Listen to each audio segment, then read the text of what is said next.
नमस्कार साथियों, मैं मनीष विमाल आप सभी का आपके अपने चैनल में तहे दिल से स्वागत और अभिनंदन करता हूं। आज हम लोग पढ़ रहे हैं क्लास 11th की राजनीति विज्ञान की किताब भारतीय संविधान सिद्धांत और व्यवहार। उसका अध्याय 1 हम लोग पढ़ रहे हैं, संविधान क्यों और कैसे, और आज उसका लेक्चर नंबर 7 है। और हमारा क्या चल रही है तैयारी कलेक्टर बनने की। बिल्कुल आपको बेसिक से बिल्कुल हाई लेवल तक की मैं आपको पढ़ा रहा हूँ, बिल्कुल जीरो से हीरो लेवल तक जो होता है आपको सभी कुछ मैं एक्सप्लेन कर रहा हूँ। आज हम लोग लेक्चर 7 पे पहुंच चुके हैं। आइए जानते हैं कि इस लेक्चर 7 में हम लोग क्या क्या पढ़ेंगे।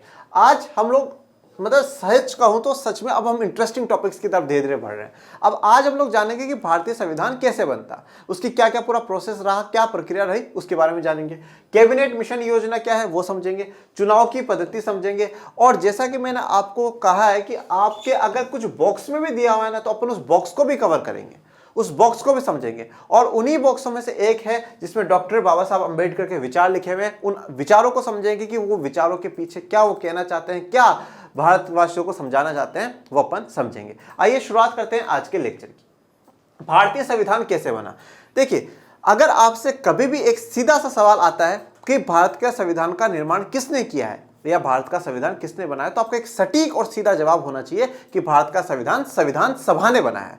संविधान सभा ने बनाया, कॉन्स्टिट्यूट असेंबली ऑफ इंडिया ने भारत के कॉन्स्टिट्यूशन को बनाया। पर सवाल फिर दिमाग में यह आता है कि डॉक्टर बाबा साहब अंबेडकर को संविधान का निर्माता कहा जाता है, भारतीय संविधान का पिता कहा जाता है, तो फिर ऐसा क्यों। तो डॉक्टर अंबेडकर का जो रोल योगदान संविधान के निर्माण में रहा है वो गजब का रहा है। उनका ज्ञान, उनके टैलेंट और स्वास्थ्य खराब होने के बावजूद भी उन्होंने जिस समर्पण से संविधान बनाने में योगदान दिया है वो गजब का है। ये मैं नहीं कहता हूं, ये डॉक्टर राजेंद्र प्रसाद खुद कहते हैं, जो कि संविधान सभा के अध्यक्ष होते हैं। तो डॉक्टर अंबेडकर का क्या योगदान रहा और क्यों उन्हें संविधान का पिता कहा गया, भारतीय संविधान का पिता कहा गया, इस पर हम चर्चा करेंगे। पर अगर आपसे सवाल पूछा जाए कि भारतीय संविधान का निर्माण किसने किया, तो हम बात करते हैं कि संविधान सभा ने निर्माण किया। पर फिर दिमाग में सवाल आना चाहिए कि संविधान सभा का निर्माण कैसे हुआ, संविधान सभा कैसे बनी, तो आइए उसी पर चर्चा करेंगे। अगर भारत में सबसे पहले अगर संविधान सभा की मांग करी गई है तो वो 1934 में करी गई है। देखिए, इस 1934 से पहले भी संविधान के ऊपर काम हुआ है, जो पंडित जवाहरलाल नेहरू जी के पिताजी थे, मोतीलाल नेहरू जी, उन्होंने किया। पर मैं यहाँ पर औपचारिक रूप से संविधान सभा के गठन की मांग कर रहा हूँ। संविधान सभा का गठन की जो मांग हुई उसको मैं आपको समझा रहा हूँ। तो सबसे पहले 1934 में अगर संविधान सभा की सबसे पहले मांग करी जाती है तो वो करी जाती है एम.एन. रॉय जी द्वारा। किसके द्वारा? एम.एन. रॉय। एम.एन. रॉय कौन है? एम.एन. रॉय एक गजब के वामपंथी नेता थे। कौन थे? वामपंथी नेता थे। अब यहां पर पहले तो हम ये समझ लेते हैं कि वामपंथी का मतलब क्या होता है। देखिए, दो विचारधाराएं हैं, एक वामपंथी और दूसरी होती है दक्षिणपंथी। इन वामपंथी दक्षिणपंथी को आप समझने से पहले आप दो अलग विचारधाराओं को समझिए, जिनका नाम है समाजवाद, साम्यवाद, दूसरी है पूंजीवाद। पूंजीवाद या कैपिटलिज्म ये कहता है कि अगर देश में किसी चीज का उत्पादन हो तो उसमें ज्यादा से ज्यादा जो नियंत्रण है वो निजी क्षेत्र का होना चाहिए, प्राइवेट सेक्टर का होना चाहिए। और देशों के बीच में व्यापार में किसी प्रकार की रोक टोक नहीं होनी चाहिए कि नहीं हम ये सामान नहीं लेंगे, हम ऐसा, मतलब आना जाना वहां पे कंपनी लगाना ये फिर होना चाहिए। और सरकार का कम से कम हस्तक्षेप, इंटरफेरेंस होना चाहिए, वो पूंजीवाद है। समाजवाद बिल्कुल इसके विपरीत है, जिसके जनक कार्ल मार्क्स को कहा जाता है। कार्ल मार्क्स कहते हैं कि मजदूरों का शोषण होता है किसके कारण? पूंजीवाद के कारण। क्योंकि पूंजीवाद में मालिक सिर्फ और सिर्फ लाभ कमाने की सोचता है और लाभ कमाने के लिए वो मजदूरों से ज्यादा घंटे काम करवाता है, उनको कार्यस्थल पे खराब परिस्थितियों में काम करना पड़ता है। तो ये पूंजीवाद बेकार है। समाजवाद आना चाहिए और समाजवाद में उत्पादन के जितने भी कारक है, जिन जिन से उत्पादन होता है उन सब पे किसका नियंत्रण हो? सरकार का हो। एक जमीन का टुकड़ा भी बांटे तो वो सरकार बांटे, वो समाजवाद, ये साम्यवाद है। फिर ये वामपंथी या दक्षिणपंथी क्या है? देखिए, वामपंथी को हम लोग कहते हैं लेफ्टिस्ट और दक्षिणपंथी को हम लोग कहते हैं राइटिस्ट। अब जो समाजवाद, साम्यवाद के समर्थक है वो वामपंथी है। वामपंथी विचारधारा ये कहती है कि जो मजदूरों के लिए, शोषित वर्गों के लिए, पिछड़े वर्गों के लिए आवाज उठाती है, उनके अधिकारों की मांग करती है और सब कुछ पे नियंत्रण किसका हो? सरकार का हो। ऐसी जो विचारधारा है वो वामपंथी है। जब बात करते हैं दक्षिणपंथी विचारधारा की, वो ये कहती है कि मार्केट बिल्कुल फ्री होना चाहिए, निजी क्षेत्र अपना काम करे, सरकार कम से कम हस्तक्षेप करे, वो दक्षिणपंथी विचारधारा है। तो यहां पे जो एम.एन. रॉय जी हैं वो वामपंथी है। ये वामपंथी जो विचारधारा भारत में आपको देखने को मिलेगी, ये ज्यादातर दक्षिण में फैली हुई है। भारत का जो दक्षिण हिस्सा है वहां पे फैली हुई, जैसे कि भारत में भारतीय साम्यवादी दल भी है, कम्युनिस्ट पार्टी ऑफ इंडिया है। कम्युनिस्ट पार्टी भी दो है, कम्युनिस्ट पार्टी ऑफ इंडिया और दूसरी है communist party of India Marxist. तो आप देखेंगे केरल में अब भी मौजूदा जो सरकार है वो भी कम्युनिस्ट पार्टी की है, सीपीआई की है। तो एम.एन. रॉय जी एक बहुत गजब के वामपंथी नेता थे, जाने माने नेता रहे। तो उन्होंने सबसे पहले 1934 में क्या मांग उठाई कि संविधान सभा का गठन होना चाहिए। जब 1934 में एम.एन. रॉय जी ने ये मांग उठाई तो 1935 में कांग्रेस ने भी इस मांग को आगे बढ़ाया और कहा कि क्या होना चाहिए, संविधान सभा का गठन होना चाहिए, संविधान सभा बननी ही चाहिए। ये एक औपचारिक रूप से, एक फॉर्मल रूप से संविधान सभा की गठन की मांग कांग्रेस उठा देती है पहली बार। इसके बाद 1935 के बाद अगर आप देखेंगे तो 1938 में जवाहरलाल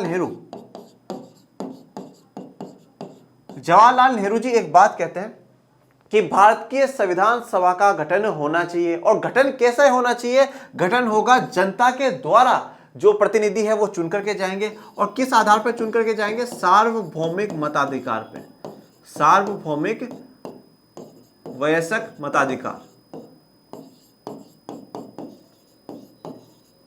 इसका अर्थ क्या वो समझिए। सार्वभौम का वैसे मतलब होता है यूनिवर्सल, वयस्क मतलब एडल्ट, और मताधिकार मतलब होता है फ्रेंचाइज या मताधिकार। आप आसान भाषा में समझे, मत मतलब वोट आप जो देते हैं और उसको देने का अधिकार मताधिकार है। यहाँ पे वयस्क देखिए आप 21 साल से ऊपर मानिए, क्योंकि भारत के संविधान में भी पहले वोट देने की इजाजत 21 साल से ऊपर के लोगों की थी और अब 18 कर दी उसको बाद में। तो हम यहाँ पे मानते हैं वयस्क जो एडल्ट है वो 21 साल से ऊपर है।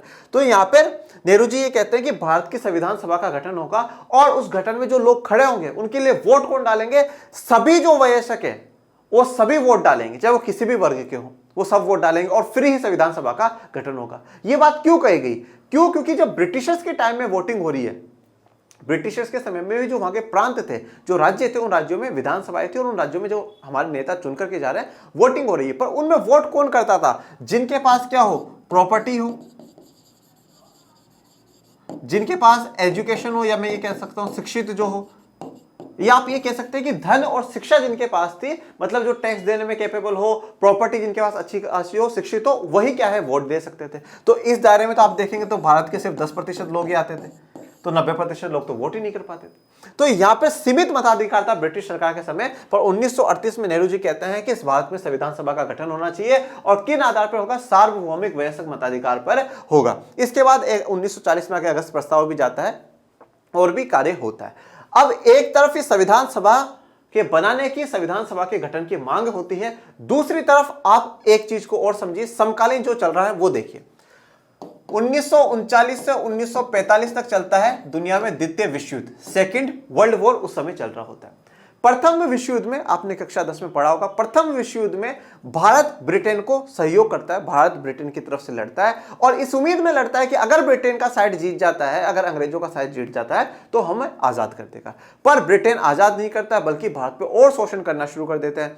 हम जैसे देखते हैं कि 1918 में प्रथम विश्व युद्ध खत्म होता है, 1919 में रोलेट एक्ट लाता है, फिर जालियांवाला बाग हत्याकांड जैसे हत्याकांड होते हैं, तो मतलब और भी ज्यादा जुल्म ब्रिटिश सरकार का बढ़ जाता है।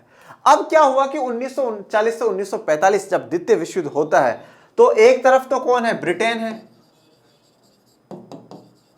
रूस या रशिया जिसे हम कहते हैं, सोवियत संघ जो मैंने आपको समझाया था, सोवियत यूनियन आप लिख सकते हैं, ठीक है। अमेरिका भी बाद में जुड़ेगा इसमें, 1941 में इसमें एंटर होगा। ये लोग इधर हैं, और भी कंट्रीज हैं। और फिर दूसरी तरफ जो है जर्मनी, जापान, इटली, मेजरली ये 2-3 कंट्रीज है। जर्मनी और जापान की मैं अभी चर्चा करूंगा। तो जर्मनी और जापान ने इन लोगों को काफी हद तक क्या है, दबा दिया था। काफी गजब का इनका जो युद्ध है वो चल रहा था। तो अब क्या होता है कि पर इस बार द्वितीय विश्व युद्ध में भारतीय ब्रिटेन को सपोर्ट नहीं करते, बिल्कुल भी अपना योगदान नहीं देते। ना कोई आर्मी में लोग जा रहे हैं, कहीं नहीं जा रहे, पता है बोले तुम लोग कुछ काम के तो हो नहीं, तुम कुछ करोगे तो हो नहीं, तो इसलिए भारतीयों ने सपोर्ट करा नहीं। अब जब भारतीयों ने सपोर्ट नहीं करा और दूसरी तरफ क्या हो रहा है कि जो जापान है, जापान ने 1941 में अमेरिका के पर्ल हार्बर पर बॉम्ब गिरा दिए। पर्ल हार्बर वो स्थान होता है जहां पे पानी के जहाजों को खड़ा रखते हैं, अपने एक स्थान है, उस जगह की बात मैं कर रहा हूं, अमेरिका का। वहां पर बॉम्ब जापान ने गिरा दिए और उसके बाद अमेरिका भी इस युद्ध में एंट्रेंस ले लेगा। और जापान ने क्या करा, ब्रिटेन के एशिया में जितने भी उपनिवेश थे, ये फिलीपींस, मलाया, इन सब पे क्या कर लिया, कब्जा कर लिया। यहाँ पे भी बॉम्ब अटैक, कब्जा कर लिया। क्यों? क्योंकि यहाँ के लोग भी ब्रिटेन को समर्थन नहीं कर रहे थे, सबको पता चल गया था ब्रिटेन की हकीकत। तो इसलिए उस समय जो वहां के प्रधानमंत्री थे ब्रिटेन के, विंस्टन चर्चिल, वो एक व्यक्ति को भारत भेजते हैं और बोलते हैं सहयोग मांग और समझा और संविधान सभा की भी बात करके आज अपन बनवा देंगे। अब जब है ना, यहाँ पर एक व्यक्ति आता है जिसका नाम होता है स्टफर्ड क्रिप्स।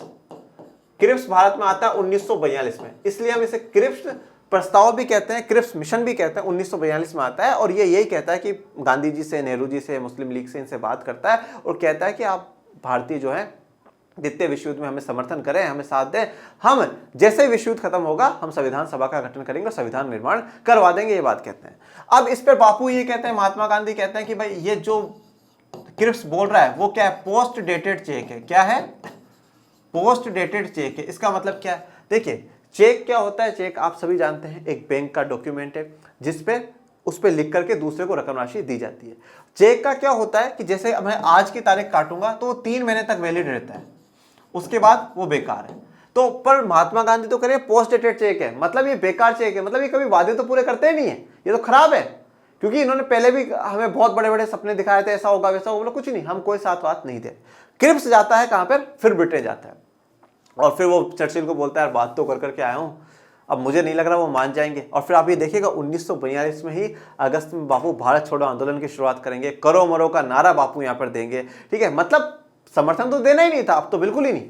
तो जब क्रिप्स वहां पे गया विंस्टन चर्चिल को बताता है, और एक बात आपको और इंटरेस्टिंग बताता हूं, विंस्टन चर्चिल जब गोलमेज सम्मेलन में गांधी जी से मिलते हैं तो गांधी जी को अर्धनग्न फकीर कहते हैं।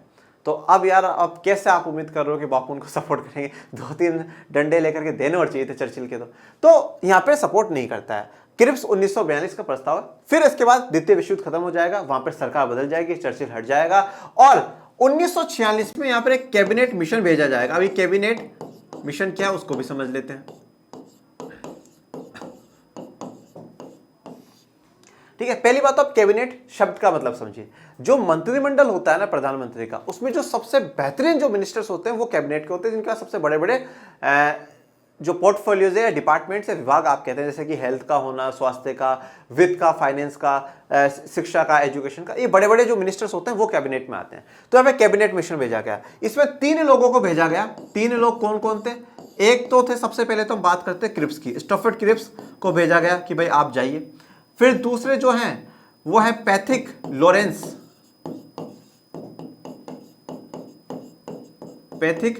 और तीसरे जो व्यक्ति थे वो थे एवी अलेक्जेंडर।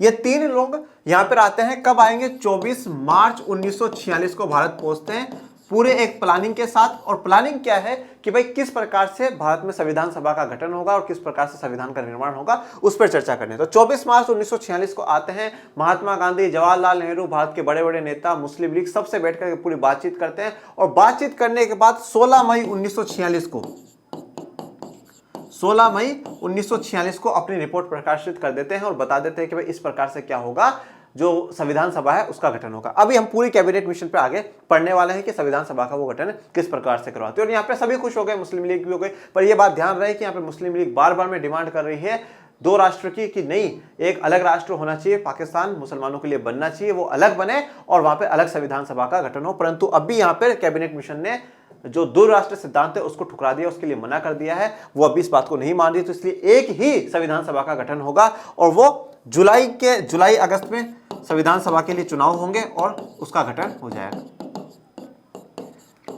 तो यहां पर आपको यह बात समझ में आई, 1934 से संविधान सभा की मांग होती है। 1934, 35, 38 देखा, 42 में क्रिप्स मिशन देखा, द्वितीय विश्व युद्ध को थोड़ा सा समझा, और फिर 46 में जो कैबिनेट मिशन आता है, उस कैबिनेट मिशन में 3 कौन लोग होते हैं वो समझा दिए। देखिए इतना डिटेल अब आपकी किताब में नहीं दिया हुआ कि कैबिनेट मिशन में कौन कौन से लोग आए थे, क्रिप्स मिशन की उसने चर्चा ही नहीं करी है। ये सारा आपको किस लिए बताया जा रहा है? क्योंकि हम क्या कहते हैं, तैयारी कलेक्टर बनने की। आपके पास कुछ भी नहीं छूटना चाहिए, आपका जितना नॉलेज होना उतना आप उसे कैप्चर करिए, ये चीजें लिखिए, इनको समझिए, आपके नॉलेज में बहुत गजब का इनहेंसमेंट ये चीजें करेंगी। आइए आगे बढ़ते हैं। तो ये कौन है? ये है भैया स्टफर्ड क्रिप्स। ये कौन है? ये पैथिक लॉरेंस। और ये कौन है? ये है एवी अलेक्जेंडर। ये जो 3 लोग कैबिनेट मिशन में आए थे, ये वो 3 लोग हैं। कैबिनेट मिशन योजना। संविधान सभा के सदस्य 1935 में स्थापित प्रांतीय विधानसभाओं के सदस्यों द्वारा अप्रत्यक्ष विधि से चुने गए थे। पहले तो अभी यहां पर आप 2 चीजें देखेंगे, एक तो 1935 की क्या बात हो रही है वो, और उससे पहले प्रांत क्या है या राज्य क्या है उन पर चर्चा करते हैं। देखिए अगर आप 1947 से पहले भारत को देखेंगे तो भारत 2 भागों में बटा हुआ है। एक भारत है ब्रिटिश भारत और दूसरा भारत है रजवाड़ों का भारत। रजवाड़े या उन्हें हम कहते हैं रियासत। ब्रिटिश भारत भारत का वो भाग है जहां पे पूर्ण रूप से क्या है, ब्रिटिशर्स का राज चलता है, ब्रिटिशर्स का पूर्ण रूप से अधिकार चलता है। वो क्या है, ब्रिटिश भारत है। रजवाड़े क्या है, वो रजवाड़े कहलाए जहां पे राजा रानी का राज चलता हो, जहां पे राजा रानी का राज चलता हो। तो अब सवाल ये आता है कि क्या इन रजवाड़ों में ब्रिटिशर्स का कोई हस्तक्षेप नहीं है? बिल्कुल हस्तक्षेप है, बीच बीच में इंटरफेयर कर रहे हैं, काफी चीजों में अपने अधिकार भी इन पे थोप रहे हैं कि नहीं आप ये काम करो, ये करो, ऐसा करो। पर फिर भी जो सुप्रीम अथॉरिटी वहां पर एक तरीके से है वो राजा रानी है, वो आपको रजवाड़े। उस समय भारत में टोटल 565 रजवाड़े थे। और ये जो प्रांत है ब्रिटिश भारत है, ये ब्रिटिश भारत को क्या करा गया था, प्रांतों में बांटा गया था। आप जैसे आज हमने राज्यों में बांट रखा ना, वैसे क्या प्रांतों में बांटा गया था। और जब विभाजन होगा भारत का, वो इन्हीं दो भागों में से होगा, एक इसमें से भारत बन जाएगा और दूसरा पाकिस्तान। तो भारत और पाकिस्तान दो जो राष्ट्रों का निर्माण होगा वो इन्हीं में से होगा। और ये जो 565 रजवाड़े हैं जहां पर राजा रानी का राज है, इनको इजाजत दे दी जाती है, इनको खुला छोड़ दिया जाएगा और बोल दिया जाएगा आप भारत में मिलना चाहते हैं तो आप भारत में शामिल हो जाइए, आप पाकिस्तान में शामिल होना चाहते हैं तो पाकिस्तान में हो जाइए, और अगर आप स्वतंत्र राष्ट्र बनाना चाहते हैं तो आप स्वतंत्र राष्ट्र बना लीजिए। ओके, ये जो पूरी डिटेल है ये आप कक्षा 12 में पढ़ेंगे। कक्षा 12 में जो पहला अध्याय है, वैसे 12th के मेरे वीडियोस अपलोड हो चुके हैं, उसमें पूरी बात चर्चा करी गई है, अगर आप देखना चाहें तो वो देख सकते हैं। तो ब्रिटिश भारत में जो प्रांत बनाए गए, इन प्रांतों की चर्चा भी मैं कर रहा था, इसलिए मैंने आपको यहाँ पर बताया। अब देखिए, एक 1935 की जो मैं चर्चा कर रहा था वो भी मैं आपको समझाता हूँ। तो मैंने प्रांत वाली बात तो आपको समझा दी। देखिए, आप सभी को पता है कि 1600 में ब्रिटिशर्स भारत आते हैं, और जब वो आते हैं तो वो व्यापार करने के लिए आते हैं, और जब वो व्यापार करने के लिए आते हैं तो ईस्ट इंडिया कंपनी के नाम से आते हैं। ठीक है, ईस्ट इंडिया कंपनी के नाम से वो आएंगे। वो 1600 से लेकर के 1757 तक ये ईस्ट इंडिया कंपनी व्यापार ही करती है भारत पे। पर 1757 में प्लासी का युद्ध होता है, फिर 1764 में बक्सर का युद्ध होता है, जो दोनों की ईस्ट इंडिया कंपनी जीत जाती है। इन दोनों युद्धों के बाद क्या है, अब ये ईस्ट इंडिया कंपनी व्यापार से थोड़ा सा राजनीति की तरफ बढ़ने लगी है कि यहाँ पे कर कौन लेगा, टैक्स कौन लेगा, हम लोग लेंगे। पहले राजा महाराजा लिया करते थे, यहाँ पे किसके हिसाब से राजा बैठेगा, हमारे हिसाब से बैठेगा। तो राजनीतिक गतिविधियों में भी क्या है, इन्वॉल्व हो चुकी थी ईस्ट इंडिया कंपनी। और इसकी जितनी चिंता भारतीयों को हुई, उतनी चिंता ब्रिटेन वालों को भी हो गई। ब्रिटेन वालों को क्यों हो गई, क्योंकि जो वहां के राजा रानी, वहां की जो सरकार थी, वो चिंतित हो गई कि यार अगर कल को ये पूरे भारत को ईस्ट इंडिया कंपनी कैप्चर कर लेगी। ईस्ट इंडिया कंपनी है कौन, एक व्यापारिक समूह ही तो है, जो व्यापार करते हैं उन लोगों का ग्रुप ही। तो कल को वो पूरे भारत को कैप्चर कर लेंगे तो फिर हमें तो पूछेगा ही कौन। तो यहाँ पे बहुत बुरी स्थिति हो जाएगी, इसलिए पहले क्या कर लो, उनको कंट्रोल करो। इसलिए 1773 से रेगुलेटिंग एक्ट या चार्टर एक्ट ब्रिटेन की पार्लियामेंट, ब्रिटेन की संसद, ब्रिटेन की सरकार भेजना शुरू करती है, जिन्हें ईस्ट इंडिया कंपनी को कंट्रोल करना शुरू कर दिया जाता है। और फाइनली 1857 में जब क्रांति होती है भारत में, तो उस क्रांति के बाद ईस्ट इंडिया कंपनी को हटा दिया जाता है और देश पे डायरेक्ट शासन किसका आ जाता है, क्राउन का आ जाता है। मतलब आप कह सकते हैं जो वहां का राजा रानी, वहां की सरकार है, वो डायरेक्ट अब राज भारत में करेगी। और इसके बाद से 1858 से गवर्नमेंट ऑफ इंडिया एक्ट आते हैं, government of India act, Indian council act, ऐसे एक्ट कानून आएंगे भारत में। और इसी प्रकार से इसी क्रम में 1919 में आता है गवर्नमेंट ऑफ इंडिया एक्ट 1990, फिर 1935, एक हम पढ़ेंगे 1947 वाला, जिससे भारत को आजादी मिलती है। इंडिपेंडेंस एक्ट भी उसे कहा जाता है, माउंटबेटन प्लान भी उसे कहा जाता है। तो ये जो 1935 वाला जो आया ना, गवर्नमेंट ऑफ इंडिया एक्ट 1935, ये एक बहुत इंपॉर्टेंट कानून है। अगर आप भारत के संविधान में भी काफी प्रावधान देखेंगे ना, तो उसका आधार 1935 वाला एक्ट बना है।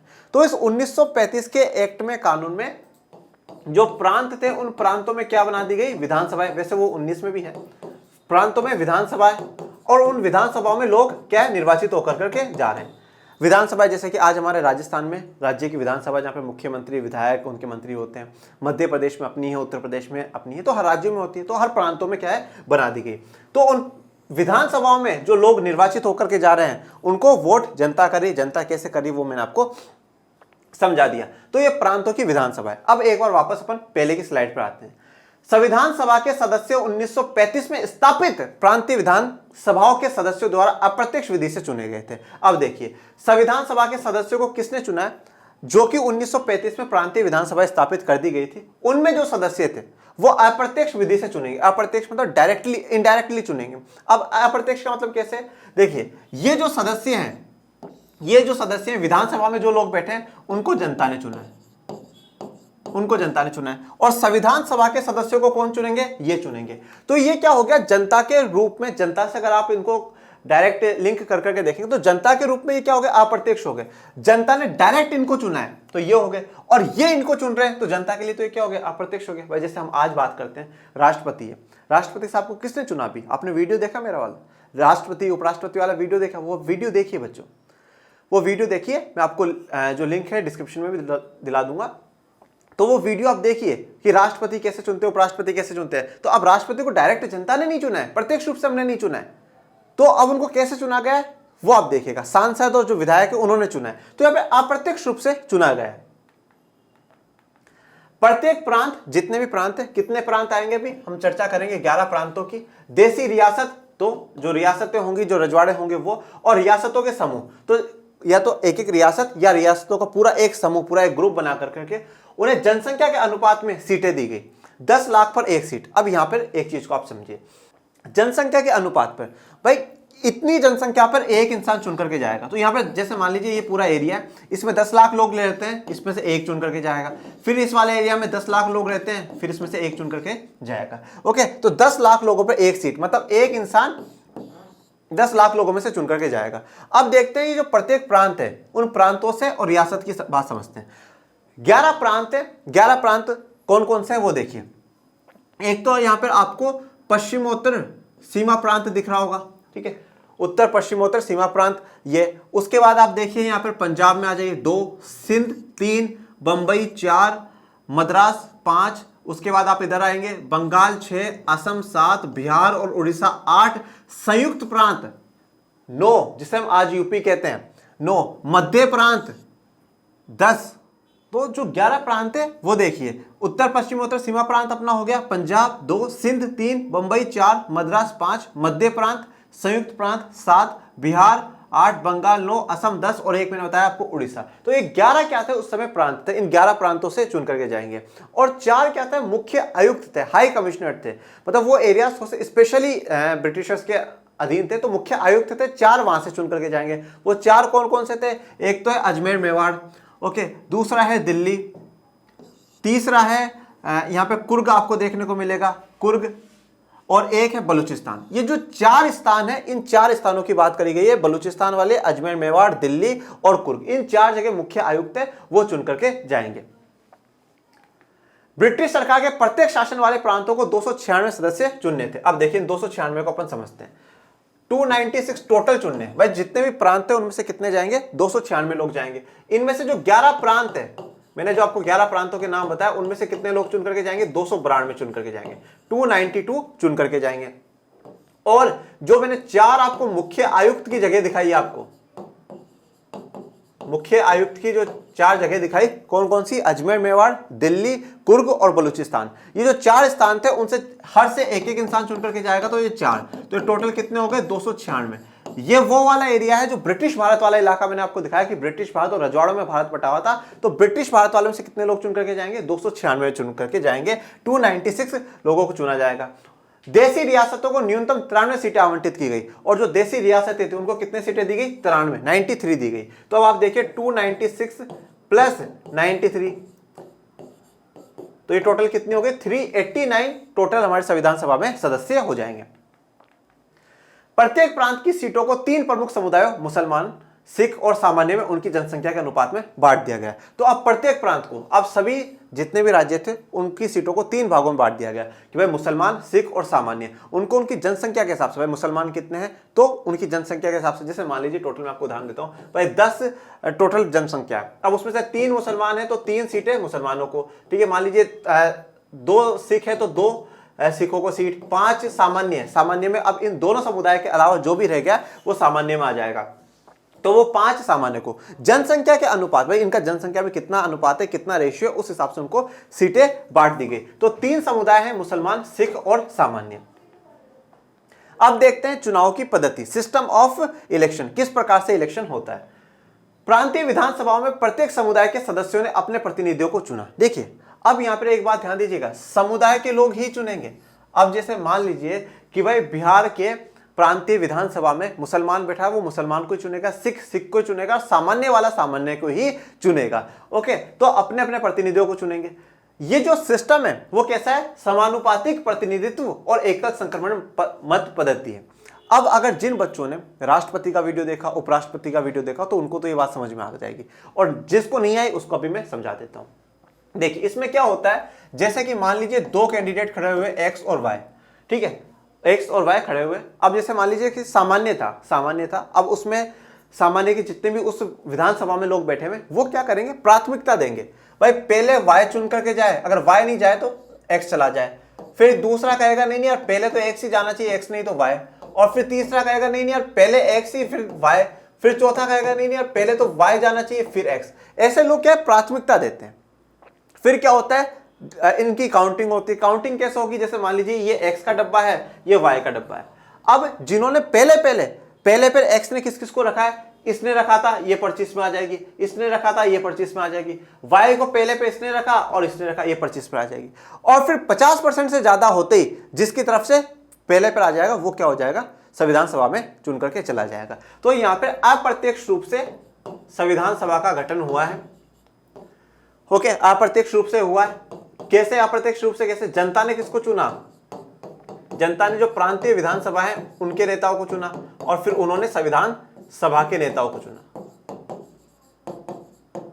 संविधान सभा के नेताओं को चुनते हैं। देशी रियासतों के प्रतिनिधियों के चुनाव का तरीका उनके परामर्श से तय किया गया, ठीक है। अब जहां पर प्रांतीय विधानसभाएं थी, जहां पर ब्रिटिश भारत था, जो प्रांतों में बटा हुआ था, वहां तो विधानसभाएं थी, उन्होंने चुन लिया।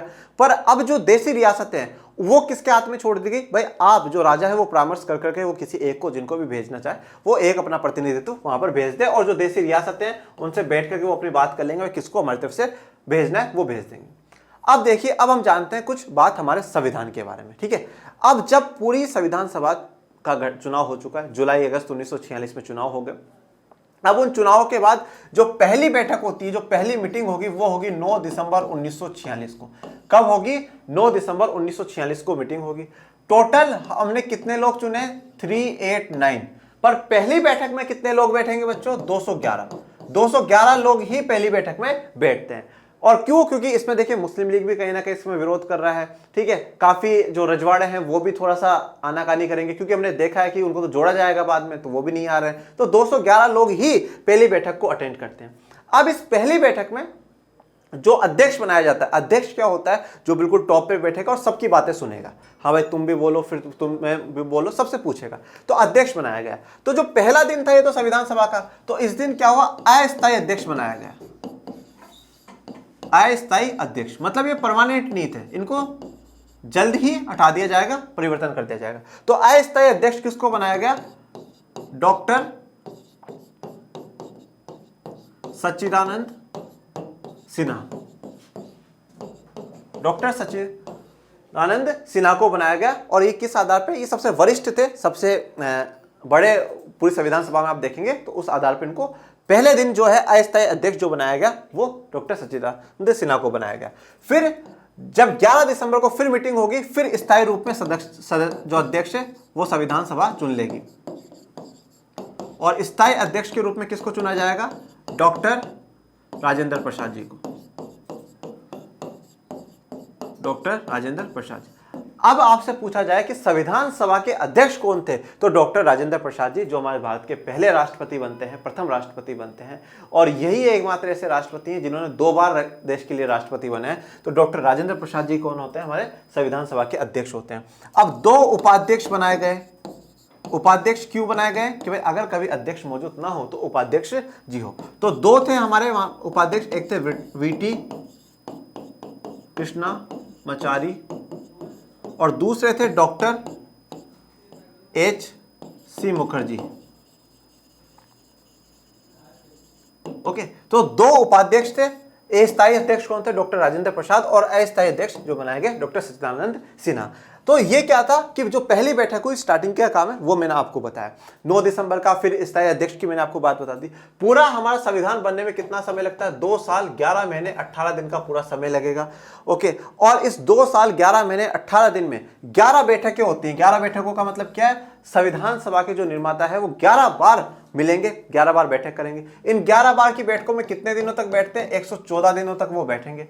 हमारे संविधान को, पूरे संविधान को बनाने में कितना खर्चा आया, 64 लाख रुपए का खर्चा आया है। और हमारे संविधान निर्माताओं ने हमारे संविधान निर्माताओं ने 60 देशों के संविधान को अध्ययन करा है, उनको पढ़ा है, और जो फिर बेस्ट चीज है वो भारत के संविधान में जोड़ी है। तो 60 देशों के संविधान को पढ़ने के बाद और उनसे कुछ चीज ली है तो उसका इंडियनाइजेशन करा है, उसको भारत के रूप में, भारत की स्थितियों में उसको परिवर्तित करके फिर भारत के संविधान में जोड़ा है। और काफी समितियां, काफी कमेटियां बनाई गई और वो कमेटियां फिर अपने अपने स्तर पर काम करती हैं, फिर संविधान सभा में आती हैं, चर्चाएं होती हैं, जिद बहस होती है। जो बेस्ट चीज होगी संविधान के लिए वही क्या है, संविधान देश के लिए होगी, वो संविधान में जोड़ दी जाएगी। ये जो छोटी छोटी बातें आपको संविधान के बारे में पता होनी चाहिए थी वो मैंने आपको बता दी। समितियां कौन कौन सी, उन पर भी अपन आगे चर्चा करेंगे। नोट, एक संविधान सभा ने संविधान को बनाया जिसे अविभाजित भारत में निर्वाचित किया गया था। ठीक है, अब देखिए संविधान सभा ने क्या करा, संविधान को बनाया, ये बात मैंने आपको स्टार्टिंग में कह दी, जिसे अविभाजित भारत में, जब भारत विभाजित नहीं हुआ था, विभाजित तो कब हुआ 1947 में, पर चुनाव तो 1946 में ही हो गए ना, तो अविभाजित भारत में जिसे क्या करा गया था, निर्वाचित किया गया था। अब बढ़ते हैं डॉक्टर बी आर अम्बेडकर के विचार की तरफ। ठीक है, अब चलिए एक जो सवाल ये भी उठता है कि जब संविधान सभा ने संविधान का निर्माण करा तो डॉक्टर अम्बेडकर को भारतीय संविधान का निर्माता या जनक या पिता क्यों कहा जाता है। देखिए, जब हम समितियों की चर्चा करेंगे ना तो हम ये एक सबसे जो इंपॉर्टेंट समिति है वो है प्रारूप समिति। ठीक है, प्रारूप का मतलब होता है ड्राफ्टिंग।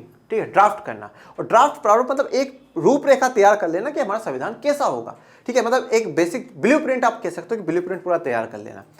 सबसे जितनी समितियां, जितनी कमेटियां, जितने ग्रुप्स बनाए गए उनमें सबसे इंपॉर्टेंट थी प्रारूप समिति। ये इसका गठन कब हुआ, 29 अगस्त 1947 को इसका गठन हुआ, और इस प्रारूप समिति के जो अध्यक्ष बनाए गए वो बनाए गए डॉक्टर अंबेडकर। ठीक है, जो अध्यक्ष बनाए गए वो कौन बनाए गए, डॉक्टर अंबेडकर, और इनके साथ 6 सदस्य और थे, तो 7 सदस्यों की पूरी प्रारूप समिति थी। तो एक प्रारूप समिति में होना और उसका अध्यक्ष होना ही एक तो इस बात का है कि भाई संविधान के निर्माता कह सकते हैं, हम उन्हें बता सकते हैं। दूसरी बात यह है कि अगर आप पूरी संविधान सभा में देखेंगे, जितने हमने 389 मेंबर्स चुने हैं और उनमें से विभाजन के बाद तो सिर्फ और सिर्फ 299 रहेंगे, इन 299 लोगों में से अगर सबसे ज्यादा एजुकेटेड कोई पर्सन है, सबसे ज्यादा शिक्षित कोई बंदा है तो वो डॉक्टर अंबेडकर है। इनके पास जितना ज्ञान है शायद पूरी संविधान सभा में किसी के पास भी नहीं होगा। संविधान के सलाहकार होते हैं BN राव, उनके पास लॉ के मामले में, कानून के मामले में एक अच्छा ज्ञान होता है, और इनके बाद डॉक्टर अंबेडकर के बाद आप देखेंगे तो BN राव है। बाकी पूरी संविधान सभा में किसी के पास इतना ज्ञान नहीं था जितना डॉक्टर अंबेडकर के पास था।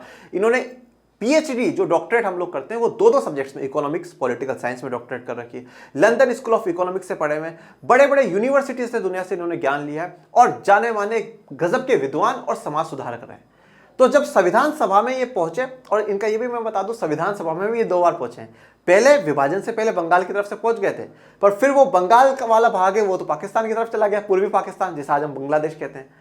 फिर इन्हें मुंबई वाले जो प्रांत है वहां से इनको क्या है, संविधान सभा में भेजा जाता है। तो एक इनका ज्ञान, इनका जो नॉलेज जो होता है, उस नॉलेज इनका इतना था, उस नॉलेज के कारण इनको हम संविधान का निर्माता कहते हैं। और आपके बुक में भी एक पेज पे साइड में दिया हुआ है, मैं उस पर भी चर्चा करूंगा। डॉक्टर राजेंद्र प्रसाद खुद कहते हैं कि डॉक्टर अंबेडकर की तबीयत खराब होने के बावजूद जितना उन्होंने मेहनत के साथ और जितने जुनून के साथ काम करा, ये सच में काबिले तारीफ है। और डॉक्टर अंबेडकर और पूरी प्रारूप समिति का ही जो योगदान संविधान सभा में रहा है वो एक गजब का रहा है। तो डॉक्टर अंबेडकर भारतीय संविधान के निर्माता है और निर्विवादित निर्माता है, इसमें कोई बहस, कोई दो राय नहीं होनी चाहिए। ठीक है, हाँ, पर जब सवाल उठता है कि संविधान किसने बनाया, पूरा संविधान सभा ने बनाया है, पर हम भारतीय संविधान के निर्माता के रूप में जिक्र करेंगे, हम डॉक्टर अंबेडकर क्या करेंगे, उनके ज्ञान की जब हम चर्चा करते हैं, उनका ज्ञान सच में गजब का। और एक चीज, एक बहुत इंटरेस्टिंग बात यह भी है कि मतलब आज हम लोग ये कहते हैं कि यार हमारे पास ये प्रॉब्लम है, हमारे पास ये नहीं है, हम कैसे पढ़ें,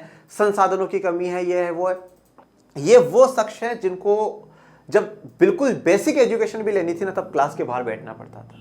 ठीक है, पूरी लाइफ इन्होंने स्ट्रगल करा, पूरी लाइफ इन्होंने संघर्ष करा, पर कभी पढ़ाई को नहीं छोड़ा, कभी शिक्षा को, एजुकेशन को नहीं छोड़ा। और आज हम लोग एक छोटा सा भी कुछ पूछता है, यार मैं कैसे पढ़ लूं, तो सिर्फ जुनून होना चाहिए और एक उस पद तक, उस पोस्ट तक पहुंचे कि नहीं, हाँ मुझे कुछ करना है। और जब भारत आज़ाद होता है और सरकार बनाने की बात आती है, और जब जवाहरलाल नेहरू महात्मा गांधी के पास अपने मंत्रियों की लिस्ट लेकर के जाते हैं और महात्मा गांधी उसमें देखते हैं कि डॉक्टर अंबेडकर का नाम नहीं है, तो महात्मा गांधी खुद कहते हैं कि अंबेडकर को मंत्रिमंडल में लेना बहुत आवश्यक है, क्योंकि अगर हमने नहीं लिया तो ये अंबेडकर के लिए बुरी बात नहीं है, ये देश के लिए बुरी बात है। उन जितना ज्ञान, उन जितना कानून विधि का जो ज्ञान है वो शायद पूरे भारत में किसी के पास नहीं है। और संविधान बनाने के लिए, संविधान के निर्माण के लिए हमें किसी को बाहर से बुलाने की आवश्यकता नहीं है। हमारे पास अंबेडकर है, हम उनके ही साथ संविधान का निर्माण करेंगे। तो ऐसी हस्तियों को बार बार नमन है। आइए एक विचार जो आपकी किताब में दिया हो उस पर चर्चा करते हैं।